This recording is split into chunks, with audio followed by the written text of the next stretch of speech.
Li pa lot ke Smitty iPodos. Smitty koman e? Au fond, like je me salue tout le monde qui a regardé show ça, Pimp News, you know, good things only. That's true. Mwen vreman reme loko a. Foti vi Republik la, wè. Thank you. Mwen wè kom si... And you look amazing as thank always. you. I like the vibe, I like the pearl, I like everything. I feel like we're matching. Yes, we Is do. it not match? Yes, we do black and black. The only difference is your gold, but you Yeah. put silver on it. What you guys are always by là. Est-ce que gen yon inspiration de abimon la soya? I don't know, c'est Scania, you know, stylist Scania qui met ça, qui custom made it pour moi. And I don't know, it looks good, you know, whatever. Like she just put it together, and I'm wearing it. Yeah. I feel like it's a vibe, you know, it's cool. I really love it, and it's dark fashion, so vraiment. Yeah. So she put the watches, and like it's custom made, so on sell again. So you know, big shout out to Scania. You know, she's killing it. Est-ce qu'on peut parler nous plus de event ça, qui ça qui t'a inspiré ou collaborer ou bien tout faire event ça? First of all, you know, John's Connection, c'est deux jeunes qui ont fait un bel travail dans la fashion. Ils sont différents, ils sont vraiment ambitious, ils sont vraiment voulu pousser fashion là, you know, to the next level. So when they contacted you in their events, I couldn't say no to them. So nous facilitate the whole process. Nous planifions tout choix pour eux, bah au venu, bah tout ce qu'on est capable.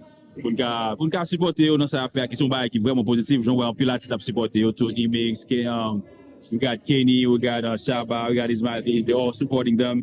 So I think it's just, you know, supporting each other. En soi, nous gâtons un pile look déjà. Qui look que ou gâtons ouais que ou aimez. À part de moi que parce que nous te féliciter. So far, it look allié. Okay, on regarde l'autre quoi like Tico got the grills. Yeah. And yo pile like qui fouille là, yo pile mesdames qui fouille là tout. So m'pas ouais like exactement but les t'a passé sur red carpet là ouais. So everybody's looking fly. Everybody looking nice. It's just a different things, you know, away from the typical bal, typical festival. You know, it's just like we're doing something different tonight. Comme vous mentionnez qu'il y a un pilote qui a performé à soya, est-ce que vous avez une prestation que vous obtenez plus? M'obtenez Ismaili. Ismaili qui a performé de nouveau musique là avec sorti avec Trouble Boy Bad With Me.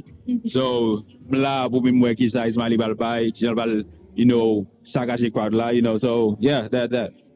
Okay. Et comment moun qui pas participer à ça, est-ce que vous avez attendu à la deuxième édition?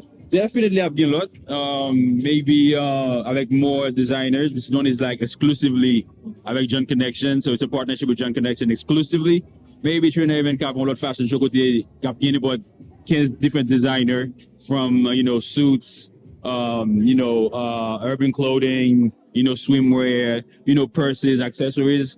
You never know. Just you know, one day we can just do something like that. Alors, je vais vous dire merci parce que tu as fait parler ça avec. Et je vais quitter à faire ce travail-là et déjà continuer à être fashion. Less. I'm trying. No, you're doing good. Thank you. Alors, merci. All right, thank you guys.